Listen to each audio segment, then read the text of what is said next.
Instruksi keras Jenderal Dudung, sikat semua yang berbau radikal dan bantai baliho-baliho radikal. Rapim Kemhan bahwa kelompok-kelompok radikal sudah masuk di beberapa elemen masyarakat,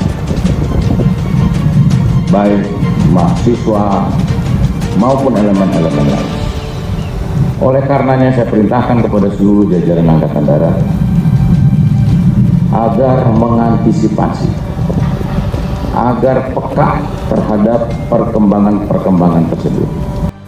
Menurut saya nggak bisa ibu-ibu tuh memanggil misalnya, ngumpulin ibu-ibu yang lain, memanggil penceramah semaunya atas nama demokrasi. Sekali lagi di tentara, di polisi nggak bisa seperti itu. Harus dikoordinir oleh kesatuan. Tahu-tahu mengundang penceramah radikal. Nah, hati-hati. Peka artinya peduli dan kalian berkarakter. Begitu juga kalian kalau sudah kalian ketahui, segera koordinasikan dengan pihak kepolisian.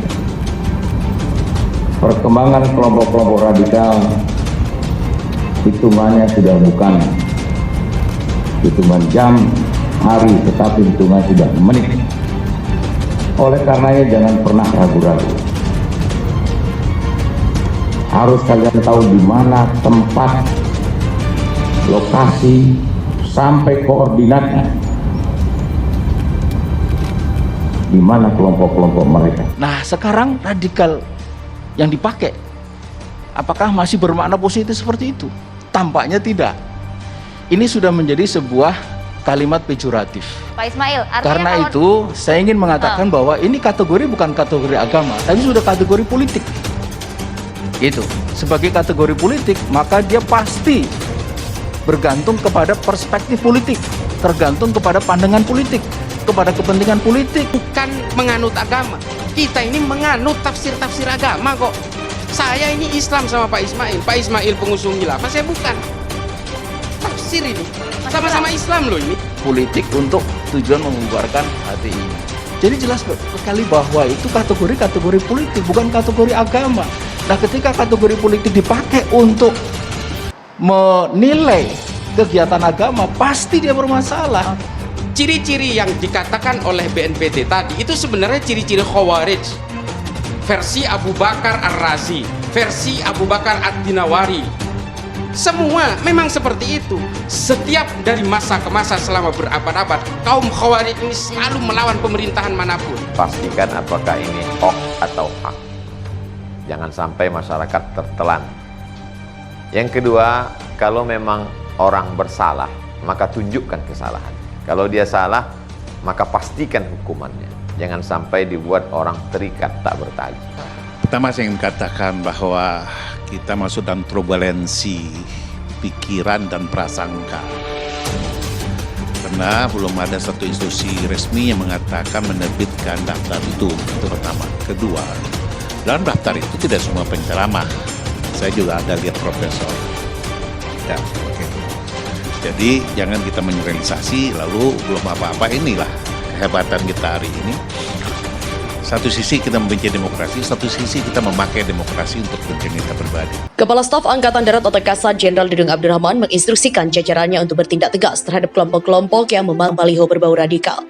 Jika ada situasi yang menonjol, jangan sampai baliho-baliho masih berkelimpangan. Pokoknya muncul, bantai, gak usah mikir, kata Jenderal Dudung.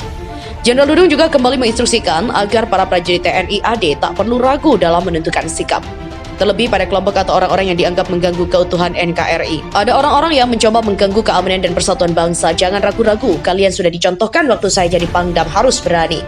Lebih lanjut, Dudung menilai jumlah kelompok radikal di Indonesia sangat kecil, sehingga TNI tak perlu gentar dengan mereka. Tak hanya itu, ia juga kembali menghimbau seluruh jajaran TNI AD agar tidak mengundang penceramah radikal.